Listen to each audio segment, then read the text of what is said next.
사람들은 상승한다. 하지만 신화에는 이 상승의 정점에서 갑자기 오만해지는 사람들도 등장한다. 깃털 날개를 달았다고 하늘로 오르려다 떨어져 죽은 이카로스의 오만이 바로 이 오만이다. 날개 달린 말, 페가소스를 탔다고 올림포스에 오르려고 했던 벨레로폰의 오만이 바로 이 오만이었다. 오만은 신화시대 영웅들이 잘 걸리는 난치병이었다. 이 난치병 환자들은 신들이 싫어하는 사람들이다. 그들은 정점으로 날아오르게 한 바로 그 날개 때문에 추락한다.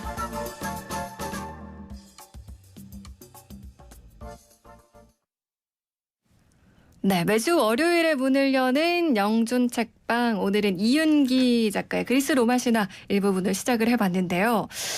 이 구절을 제가 읽다 보니까 좀 귀에 쏙 들어오고 또 이야기하고 싶은 것들이 많아지는데 오늘 왜 이 글귀로 시작했을지 여러분도 궁금하시죠? 자세한 내용은 잠시 후 2분과 알아보도록 하겠습니다. 오늘도 중앙대 문헌정보학과 남영준 교수님과 함께합니다. 교수님 안녕하세요. 네, 안녕하세요.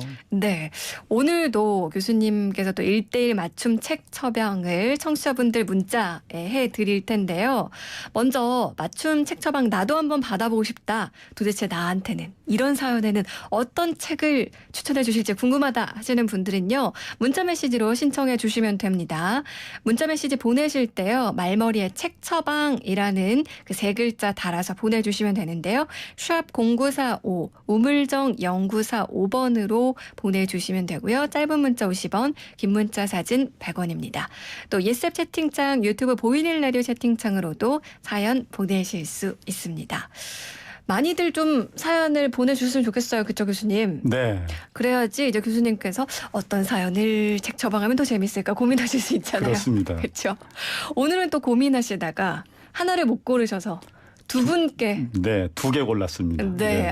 벌써부터 궁금해지는데 먼저 첫 번째 사연은 4094 청취자님 사연이거든요. 제가 하나 읽어드릴게요. 직장생활 10년 차 40대 직장인입니다. 이번에 장기 근속 휴가를 받게 됐습니다. 그래서 2주 뒤 처음으로 유럽 여행을 가는데요. 비행시간만 10시간 가까이 되더라고요.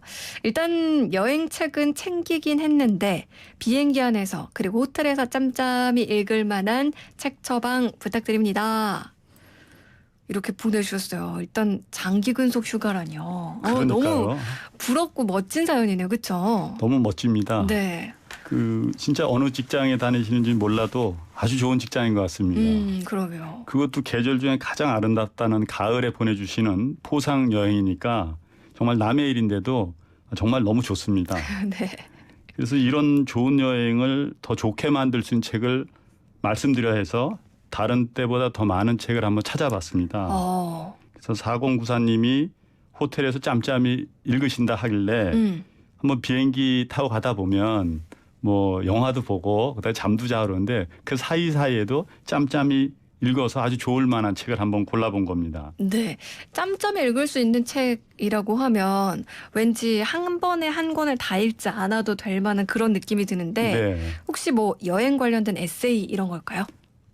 물론 에세이집도 굉장히 좋습니다. 근데 이번에는 조금 다른 교양 서적을 한번 추천하려고 합니다. 네. 그러니까 4094님이 지금 최초로 유럽 여행 가신다고 되어 있는 거더라고요. 네. 그러니 이제 유럽의 문화나 문명을 미리 좀 알고 가시면 이번 유럽 여행이 굉장히 풍요로운 여행이 될 것 같다고 생각해서 이번 주 영준 책방은 이윤기님의 그리스 로마 신화를 추천합니다.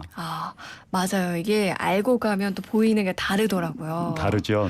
근데 이 그리스 로마 신화는 책이 한 권이 아니잖아요. 엄청 많은 걸로 알고 있는데. 네, 그렇습니다. 그래서 그 몇 년에 걸쳐서 5권 정도로 되어 있습니다. 네. 그런데 각 권은 이제 일반 소설처럼 스토리가 연결되어 있는 게 아니라 각기 다르게 되어 있어서 다른 주제 되어 있어서 어떤 것부터 먼저 읽어도 전혀 상관이 없습니다. 그렇군요. 사실 이 이윤기 작가의 그리스 로마 신화는 5권 전권은 다 읽지 못하셨더라도 네. 이제 뭐 1권, 2권 정도는 읽으신 분들도 꽤 많으실 거예요. 그 당시 2000년 초반이었는데 그리스 로마 신화 붐이 이 책을 통해서 좀 일었다. 뭐 이렇게도 과언이 아니거든요. 맞습니다.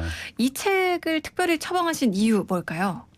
일단 이 책은 내용도 굉장히 재미있습니다. 근데 일단은 그럼에도 불구하고 이제 내용도 내용이지만 거기에 이제 책에 나와 있는 관련된 유물이나 그림들도 같이 칼라로 제공하고 있어서 네. 4094님이 이제 유럽 여행 가시면 이제 미술관이나 박물관 한두 번은 들려보실 것 같아요. 네. 그러면 이제 박물관이나 미술관 갔을 때 거기에 있는 작품들이 가진 의미를 알고 보는 것과 사전 지식 없이 보는 것은 큰 차이가 있다고 저는 생각해요. 네. 그리고 심지어는 뭐 설령 근데 그 책에 나와 있는 걸 못 보시더라도 아 이런 작품들이 다들 사연이 있구나 의미가 있구나를 알고 설명서를 다시 보게 되기 때문에 조금은 다른 시각으로 유럽 여행이 되리라고 제가 생각해서 이 책을 추천했습니다. 네. 그러면요, 이 책이 5권이나 되니까 사실 여행 가방에 책 5권은 좀 무겁죠. 무겁잖아요. 네. 지난주에 저희가 전자책 얘기하기도 했는데 전자책 리더기 있으시면 여기에 담아가도 괜찮을 것 같은데요.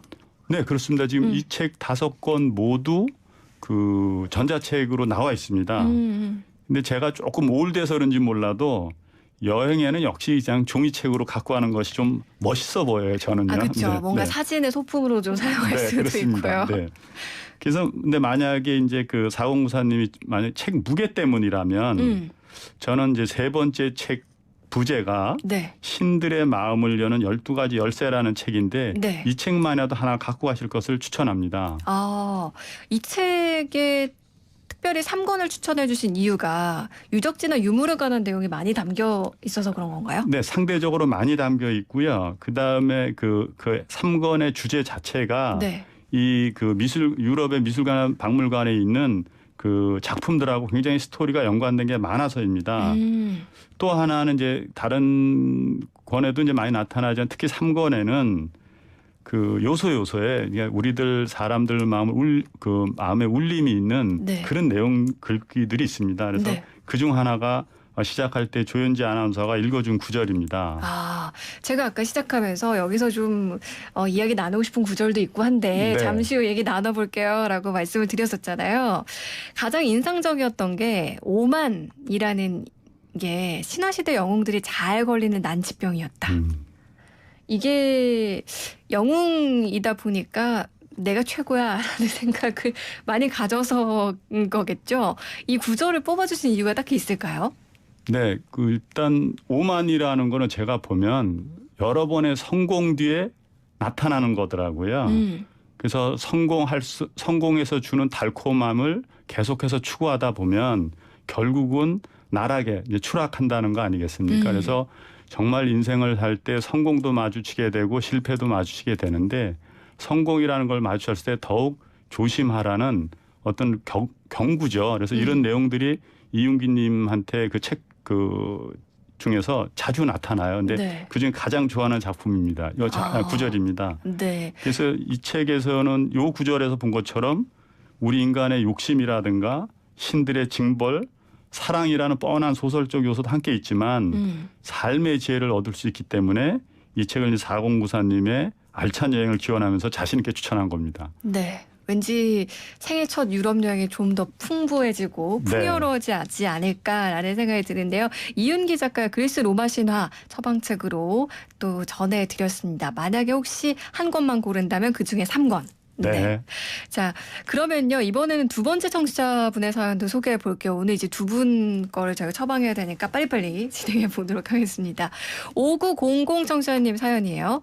저는 가족들과 친한 사람들 앞에서는 편하게 잘 말할 수 있는데요. 회사 동료들 앞에서는 제대로 말하지 못해서 횡설수설할 때가 많습니다. 머릿속에 있는 말들이 입 밖으로 나오지 않는 이유는 뭘까요? 독서를 많이 한 분들은 말도 조리 있게 잘하는 것 같던데 저는 어떤 책을 읽으면 말을 잘하는 사람이 될 수 있을까요? 아, 저는 이 질문 최근에도 그 후배라고 해야 할까요? 어린 친구한테 한번 받은 적이 있어요. 아, 그러세요? 네. 그래서 제가 이런 이야기를 했거든요.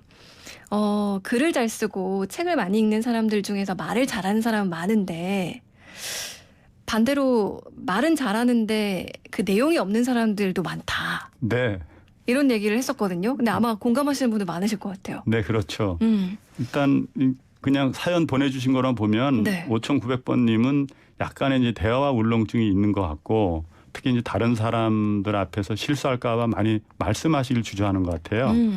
그래서 이제 그런 실수를 줄이기 위해서 이제 독서를 해서 말에 대한 어떤 스킬이랄까요? 좋은 문장을 좀 많이 받아서 말할 때 좀 도움을 받고자 그런 생각이 있으신 것 같아요. 네. 그러면 어떤 책을 처방해 드리면 좋을까요? 네. 이번에는 이제 서민 교수님의 서민적 글쓰기입니다. 네. 난데없이 이제 말하기가 어렵다는데 왜 글쓰기 책을 추천하냐고 당황하실 수도 있는데요.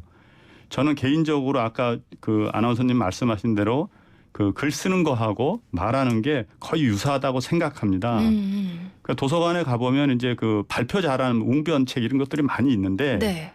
그렇지만 그런 책보다 이 책을 이제 5,900번님에게 추천한 이유는 이 신청하신 분 자체가 가족분들하고 대화하는 데는 아무런 문제가 없다 그러더라고요. 네. 그래서 그냥 자신감만 갖게 되면 전혀 대화에 문제가 없다고 생각해서 이 책을 처방하였습니다. 근데 서민 교수님은 제가 아는 그 서민 교수님은 기생충학 박사로 유명하신 네. 분 맞죠? 맞습니다. 아니 근데 서민적 글쓰기라는 책을 저는 사실 쓰신지 몰랐는데 네. 이 책의 어떤 면이 5900 청취자님께 자신감을 갖도록 도와줄 수 있을까요? 이 책의 부제가 뭐냐면 열등감에서 자신감이라는 부제가 있습니다. 네. 그래서 서민 교수님이 이제 이 책 내용을 읽다 보면 본인은 글쓰기에 굉장히 둔재다, 재주가 없다.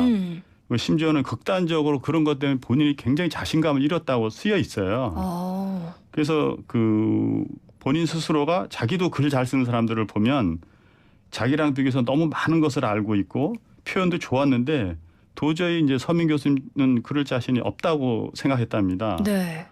그러니까 이 상황 자체가 지금 5,900번님하고 굉장히 유사한 것 같고요. 근데 이 책에 나와 있는 글입니다. 혹시 아나운서님께서 한번 읽어봐 주시겠어요? 네, 제가 미리 글귀를 좀 받았는데요. 책을 많이 읽는 분들은 당연히 나보다 글을 잘 썼다. 글 한 편 한 편이 무슨 문학 작품을 읽는 기분이었다. 예나 지금이나 난 어려운 글을 쓰지 못한다. 이해하지 못하는 글은 아예 쓰지 않아 그렇게 된 것인데 심형래식으로 표현하자면 못 쓰니까 안 쓰는 거지 안 써서 못 쓰는 게 아니라는 거다. 책벌레를 만나본 적이 있는가? 그분들의 글은 논리정연하고 날카롭긴 해도 부족하다. 반면 글에 유머를 넣은 훈련을 줄기차게 해온 나는 어느 정도 유머러스한 글을 자유자재로 구사할 수 있게 됐다. 그렇습니다. 네. 못 쓰니까 안 쓰는 거지 안 써서 못 쓰는 게 아니다. 네. 그래서 아까 이제 아나운서님이 여쭤보신 것처럼 네. 아는 것과 글 쓰는 것, 글 쓰는 거 아는 것이 이런 것들 때문에 서로 잘 안 된다는 거죠. 그렇군요. 그리고 또 이게 유머러스한 말하기, 쉽게 말하기가 정말 어려운 어렵죠. 거거든요.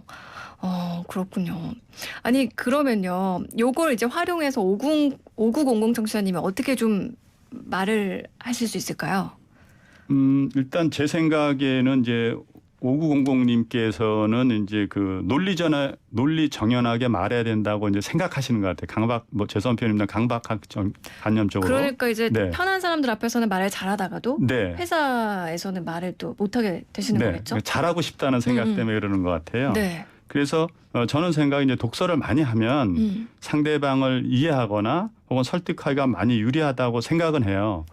그런데 실제적으로 한 권의 책을 읽어가지고 내가 막 달변가가 되겠다. 이거는 조금 사기에 가깝지 않겠습니까? 네. 그래서 저는 5900님은 이미 가족분들하고 대화를 잘하고 계시기 때문에 네. 그냥 본인이 갖고 계신 말투라든가 그다음에 어떤 지적인 수준 갖고 자꾸 노력하다 보면 저절로 해결해야 된다고 생각해요. 근데 이 책에서 서민 교수님도 똑같이 이런 식으로 이제 자기 말투를 그냥 유지하고 남한테 잘 보이려고 하냐 그냥 자기가 하고 싶은 얘기 하는 것을 했다는 게 이렇게 쭉 잘 설명되어 있어요. 그것도 아주 굉장히 유쾌하게 설명되어 있어서 저는 이 책을 읽으면 이제 500님께서 제 가슴 속에 있는 이미 가지고 있는 자신감을 찾아갈 수 있다고 봅니다. 네. 그런데 이제 아까 우리 아나운서님 말씀하신 대로 유머에 대한 어떻게 섞을 건가에 대한 거는 조금은 좀 노력하셔야 될 것 같아요. 제 생각에는요. 네. 그러다 보면은 이제 500님께서는 자기도 모르는 사이에 아마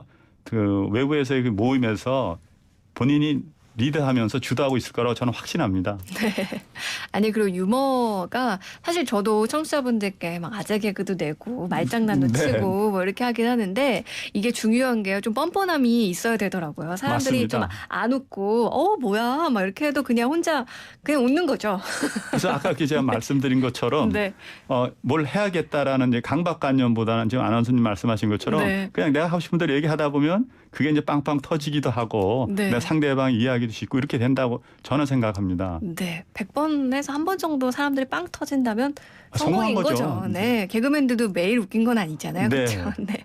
5900 청취자님께 서민 교수님의 서민적 글쓰기 책 처방을 해드렸는데요. 오늘 앞서서 그리스 로마 신화 또 추천해 주셨잖아요. 네. 5051 청취자님도 저 그 책 너무 좋아했었어요. 나르시즘에 빠진 나르키소스 이야기 특히나요. 네. 저는 글이 되지 말아야지 했거든요. 이렇게. 굉장히 잘생기셨나 본데요. 네. 그래서 아마 오늘 또 그리스 로마 신화 이야기 들으면서 어디 옛날 추억이 또 생각나신 분들도 있으실 것 같아요. 오늘 이렇게 두 권의 교양 서적을 처방해 주셨는데요. 교수님 근데 이 전문 서적과 교양 서적은 어떻게 구분할 수가 있나요? 일단 내용을 가지고 해도 되지만 일반인들은 우리나라 책 뒷면에 보면 바코드가 이렇게 두 개가 있어요. 하나는 이제 국제 표준 도서 번호라는 ISBN 번호고요. 네. 뒤에가 이제 그에 따른 부가기호인데 그 부가기호 첫 번째 그 숫자 자리수가 독자를 의미하는 겁니다. 네. 그래서 이 첫 숫자가 0이 쓰여져 있으면 이거는 일반 독자층을 대상으로 만드는 겁니다. 아. 지금 이 오늘 제가 소개드린 책들 같은 거죠. 네. 그런데 이제 그게 구로 시작되는 것들은 네. 전문 서적입니다.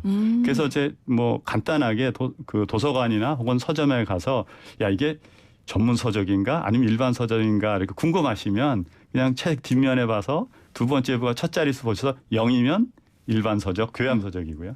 9면 전문 서적입니다. 그렇게 구별하시면 책을 좀 고르실 때 좀 편하게 고르실 수 있다고 생각합니다. 이거 좋은 팁이네요. 네. 두 번째 바코드의 첫 숫자가 네. 0이냐 9냐. 네, 네. 요거 조금 유식한 척 이렇게 하는 좋죠. 척할 수 있는 그런 것 중 하나일 것 같기도 합니다.